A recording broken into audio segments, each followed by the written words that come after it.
എല്ലാ സുഹൃത്തുക്കൾക്കും ലൈഫ് വിഷനിലേക്ക് ഒരിക്കൽ കൂടി സ്വാഗതം ചെയ്യുന്നു. ഞാൻ GK തുമ്പക്കാരൻ. ഇന്ന് വളരെ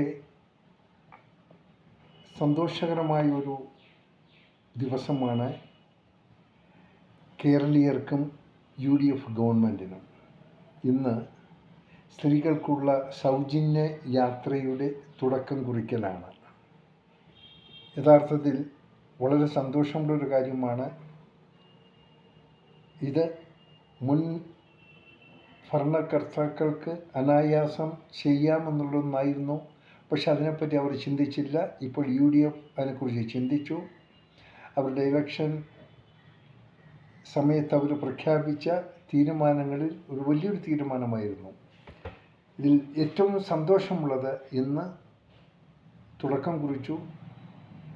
ഇതിലേറ്റവും കൂടുതൽ എനിക്ക് സന്തോഷമുള്ളത് ഈ ഒരു ലക്ഷ്യം UDF ഗവൺമെൻറ്റിന് നല്ല രീതിയിൽ പ്രാവർത്തികമാക്കാൻ സാധിക്കും.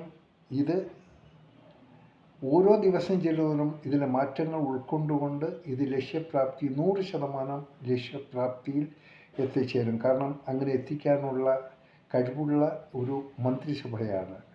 പ്രത്യേകിച്ചും ശ്രീ VD സതീശനും നമ്മുടെ ഗതാഗത വകുപ്പ് മന്ത്രി ശ്രീ ജോണും അതിന് ചുക്കാൻ പിടിക്കുമ്പോൾ തീർച്ചയായും മറ്റുള്ള UDF മന്ത്രിമാരുടെയും മന്ത്രിസഭാംഗങ്ങളുടെയും MLAമാരുടെയും ആ ഒരു കോപ്പറേറ്റീവ് സെൻസിൽ വളരെ വളർന്ന് വലുതാകും.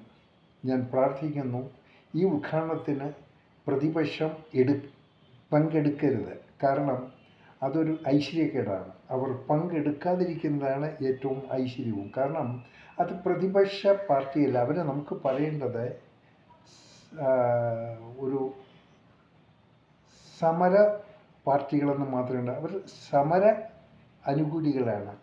സമരത്തെ അനുകൂലിക്കേണ്ടവരാണ്. അവർ സമരത്തെ അനുകൂലിക്കത്തുള്ളൂ. കാരണം അവർക്ക് നിലനിൽപ്പില്ല. പിടിച്ചു നിൽക്കണമെങ്കിൽ ഈ എന്ത് വികസന പ്രവർത്തനങ്ങൾ കൊണ്ടുവന്നാലും അതിനെ എതിർക്കുക, സമരം ചെയ്യാൻ അതിനെ ഒരു ആയുധമാക്കുക, ഇതാണ്. അതുകൊണ്ട് അവരെ മറന്നേക്കുക. അവർ ഇതിലൊരു സ്ഥാനവും അർഹിക്കുന്നില്ല. അവർ വരാതിരിക്കട്ടെ, അവർ സമരം തുടങ്ങട്ടെ. അതിന് ജനങ്ങൾ ആ സമരത്തെ തോൽപ്പിച്ചേക്കും. അവരുടെ വലിയൊരു ആക്ഷേപം മലബാർ മേഖലയെ തഴഞ്ഞു കളഞ്ഞു. ഒന്നും തഴയില്ല. ഉള്ള ബസ്സുകൾ ഏതാണ്ട് 3000, എൻ്റെ തോന്നുന്നു 3500-ലധികം ഓർഡിനറി ബസ്സുകളാണ് സർവീസ് ചെയ്യുന്നത്. അതിന് എവിടെയെങ്കിലും ബസ്സിനുള്ള ഒരു ബസ് ഇല്ലെന്ന് കരുതിയാൽ എന്തായാലും അത് ഗതാഗത വകുപ്പ് അതിന് വേണ്ട സംവിധാനം ഒരുക്കും. പക്ഷേ എന്ത് പ്രവർത്തിച്ചാലും എന്തിന് തുടക്കം കുറിച്ചാലും അതിന് അപാകതകൾ കാണും, ബുദ്ധിമുട്ടുകൾ കാണും. അതിനെ കണ്ടെത്തി അതിനെ ആ ന്യൂനതകളെ പരിഹരിച്ച് സ്റ്റെപ്പ് ബൈ സ്റ്റെപ്പായിട്ടേ പോകത്തുള്ളൂ. കാരണം ഒരു പാലം പണിത് ഇമ്മീഡിയറ്റായിട്ട് പാലം മുകളിലുള്ള ഇതല്ല, അടിയിലുള്ള ഒരു ഫൗണ്ടേഷനാണ്. ഫൗണ്ടേഷൻ ഉറപ്പിക്കുമ്പോൾ പല മാറ്റങ്ങളും വരുത്തേണ്ടി വരും. എത്ര കണ്ട് അതിന് ഫൗണ്ടേഷൻ ബലം വയ്ക്കുമോ അത്ര കണ്ട് അതിനെ ബാക്കിയുള്ള ഭാവി പരിപാടിക്ക് അത് സപ്പോർട്ടീവായിരിക്കും. അത് കാരണം ഇന്ന് തുടക്കം കുറിച്ചതേ ഉള്ളൂ. അതിൻ്റെ ന്യൂനതകൾ പരിഹരിച്ച് മുമ്പോട്ട് പോകും. അത് സക്സസ് ആകും. എല്ലാവർക്കും UDF ഗവൺമെൻറ്റിനും അതിൻ്റെ ഭാരവാഹികൾക്കും അവർ വോട്ട് ചെയ്ത് ജയിപ്പിച്ച എല്ലാവർക്കും നാം അഭിമാനം കൊള്ളേണ്ട ഒരു നിമിഷമാണ്. പ്രതിപക്ഷം നമുക്ക് വേണം. അത് പ്രതിപക്ഷമല്ല, സമരപക്ഷമാണ്. ആ സമരപക്ഷം സ്ട്രോങ് ആയിട്ട് നമുക്ക് വേണം. അത് നല്ലതാണ്. അതും ഒരു അലങ്കാരമാണ്. അതുകൊണ്ട് അവർ ഇതിനെ ഒന്ന് അനുകൂലിക്കുന്നത് അത്ര ശരിയത്. കാപട്യങ്ങൾ നിറഞ്ഞ ഒരു അനുകൂല മനസ്സായിരിക്കും, പ്രസ്താവനകളായിരിക്കും ആദ്യം കാണിക്കുന്നത്. പിന്നെ അതങ്ങോട്ട് അസ്തമിക്കും.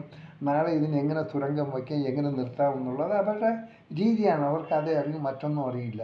മോഷണം, വെട്ടിപ്പ്, തട്ടിപ്പ്, ഇതൊക്കെ അവർക്കറിയാവുള്ളൂ. അല്ലാതെ അവരൊന്നും പഠിച്ചിട്ടില്ല. അവരെ നമ്മൾ നേരെയാക്കാൻ പോകണ്ട. അത് സ്വയമേ തകർന്ന് തരിപ്പണമായി അവസാനം ബംഗാളിൻ്റെ കഥയിലെത്തിക്കും. ആ ഒരു യാത്രയിലാണ് അവരിപ്പോൾ. അപ്പോൾ ഇടയ്ക്കിടയ്ക്ക് അവരുണ്ടെന്നറിയാൻ വേണ്ടി ഒരു സമരവും നടത്തിക്കോട്ടെ. ഒരിക്കൽ കൂടി UDF ഗവൺമെൻറ്റിന് അഭിവാദനങ്ങൾ. ഈ ഒരു ലക്ഷ്യത്തിൽ എത്തിച്ചേരാനും എത്തിപ്പിക്കാൻ ശ്രമിച്ച എല്ലാ അംഗങ്ങൾക്കും ലൈഫ് വിഷൻ ശ്രോതാക്കളുടെ ഹൃദയം നിറഞ്ഞ ആശംസകൾ. കാണാം വീണ്ടും മറ്റൊരു വീഡിയോയിലൂടെ. ഞാൻ GK തുമ്പക്കാരൻ. Thank you.